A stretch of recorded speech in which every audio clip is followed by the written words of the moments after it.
Hello, ഇന്നൊരു നോബ്ലി ബോബ്ലി കണ്ടാലോ? ഈ ഒരു ഐറ്റത്തിൻ്റെ പേര് പറഞ്ഞപ്പോൾ തന്നെ മനുഷ്യനെ നാക്ക് കുഴഞ്ഞു.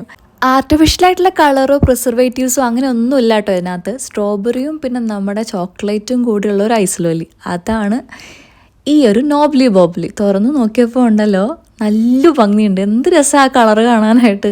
4 പാക്കറ്റ്സാണ് വന്നേക്കുന്നത്. അപ്പം നമുക്കൊന്ന് തുറന്ന് നോക്കിയാലോ? തുറന്ന് നോക്കിയപ്പോൾ ഞാൻ ശരിക്കും ഞെട്ടി. എന്ത് രസമാണെന്നറിയോ? നല്ല ഭംഗിയുണ്ട്. എനിക്ക് പറഞ്ഞറിയിക്കാൻ പറ്റാത്ത അത്രയും ഭംഗിയുണ്ട് എന്നെ കാണാനായിട്ട്. പക്ഷേ ഞാൻ കഴിച്ചു നോക്കിയ ശേഷം എനിക്കിതിൻ്റെ ഭംഗിയോടുള്ള ഇഷ്ടമൊക്കെ അങ്ങോട്ട് പോയി. എനിക്ക് അത്രയ്ക്ക് അങ്ങോട്ട് ഇഷ്ടമൊന്നും വന്നില്ല. ഇതേ ഇപ്പം അടുപ്പിച്ച് കാണിക്കുമ്പോൾ കണ്ടാവും നമ്മളെ ചോക്ലേറ്റ്സ് ഒക്കെ ഇതിനുള്ളിൽ ഇരിപ്പുണ്ട്. ചോക്ലേറ്റിൻ്റെ ഒരു കോട്ടിംഗ് ഉണ്ട്. ഇതേ ഞാൻ കഴിച്ചു നോക്കിയ ശേഷമുള്ള ഒരു ഇത് കാണിച്ചു തരാം കേട്ടോ. കഴിച്ചു നോക്കിയ ശേഷമുള്ളതാണ് ഇനി സ്ട്രോബെറിയും ഉള്ളിൽ ചോക്ലേറ്റും. പക്ഷേ സ്ട്രോബെറി എനിക്ക് അത്ര ഇഷ്ടപ്പെട്ടില്ല, ചോക്ലേറ്റ് കുഴപ്പമില്ലായിരുന്നു. അപ്പോൾ ശരി, ബൈ.